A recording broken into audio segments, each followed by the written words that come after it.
అందరికీ నమస్కారం. చంద్రబాబు నాయుడు గారు మరొకసారి తన క్రెడిట్ చోరీకి తెరలేపేటువంటి కార్యక్రమం చేస్తూ ఉన్నారు. భోగాపురం ఇంటర్నేషనల్ ఎయిర్పోర్ట్ తన ఘనతగా ఈరోజు ల్యాండ్ అవుతున్నటువంటి ఫ్లైట్ తన సాధించినటువంటి కార్యక్రమంగా చెప్పుకునేటువంటి ప్రయత్నం గత కొన్ని రోజులుగా జరుగుతూ ఉంది. ఇటువంటి క్రెడిట్ చోరీ కార్యక్రమాలు గడిచినటువంటి 2 సంవత్సరాలుగా తన అధికారంలోకి వచ్చిన దగ్గర నుంచి అనేక విషయాల్లో తన క్రెడిట్ చోరీ చేసుకునేటువంటి కార్యక్రమం చేస్తూ ఉన్నారు. కేవలం టెంకాయలు కొట్టేటువంటి కార్యక్రమం ఎన్నికల ముందు సాధించినటువంటి ఘనతగా చెప్పుకునేటువంటి చంద్రబాబు నాయుడు గారు మరొకసారి ఈ క్రెడిట్ చోరీకి ముందడుగు వేశారు. కేవలం 2700 ఎకరాలు ఏదైతే భూసేకరణ చేయాల్సినటువంటి పరిస్థితిలో కనీసం 10% కూడా భూసేకరణ చేయకుండా తన ఘనతగా చెప్పుకోవాలనేటువంటి ప్రయత్నం చంద్రబాబు నాయుడు గారు చేస్తూ ఉన్నారు.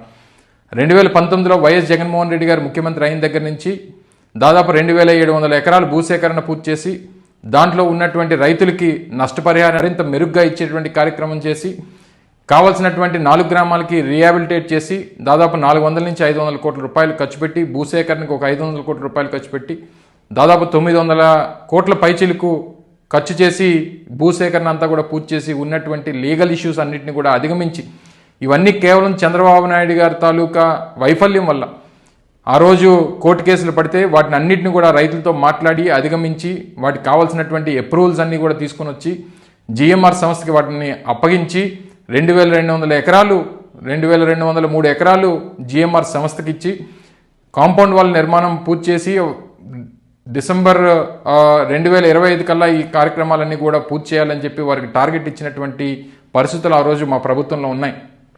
కేవలం వైఎస్ జగన్మోహన్ రెడ్డి గారి కృషితో మే 3, 2023 తారీఖున ఆ కార్యక్రమానికి శంకుస్థాపన చేసి వారికి డెడ్ లైన్ ఇచ్చి కేవలం 30 మాసాల్లో దీన్ని పూర్తి చేయాలన్నటువంటి ఒక టార్గెట్ని ఆ రోజు జగన్మోహన్ రెడ్డి గారు జిఎంఆర్ సంస్థకి ఇవ్వడం జరిగింది.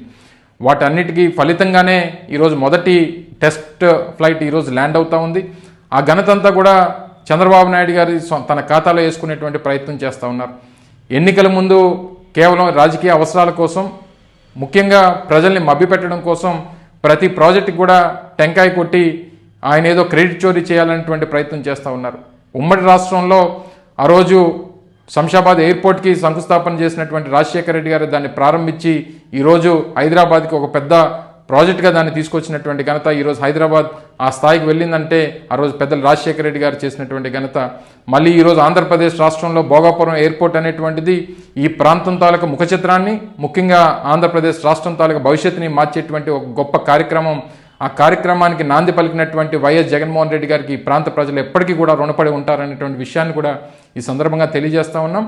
తప్పకుండా రానటువంటి కాలంలో ఈ ప్రాంతం తాలూకా భవిష్యత్తు ఈ ప్రాంతం తాలూకు ముఖ చిత్రం ఈ ఎయిర్పోర్ట్ రాకతో మారుతుంది. ఆ ఘనతంతా కేవలం వైఎస్ జగన్మోహన్ రెడ్డి గారికి దక్కుతుంది అనేటువంటి విషయాన్ని ప్రజలందరూ కూడా గమనించాలి. దానికి కావాల్సినటువంటి కృషి కూడా కేవలం జగన్మోహన్ రెడ్డి గారు చేశారనేటువంటి విషయాన్ని ప్రజలందరూ కూడా గమనించాలని, ఇప్పటికే పబ్లిసిటీ మార్కెటింగ్తో ఆయన రెచ్చిపోతున్నటువంటి చంద్రబాబు నాయుడు గారి తాలూకా ఆ పబ్లిసిటీ స్టంట్స్ని ప్రజలు తెలుసుకోవాలన్నటువంటి విషయాన్ని కూడా ఈ సందర్భంగా మరొకసారి మీ ద్వారా ప్రజలందరినీ కూడా కోరుకుంటూ సెలవు తీసుకుంటున్నా. Thank you.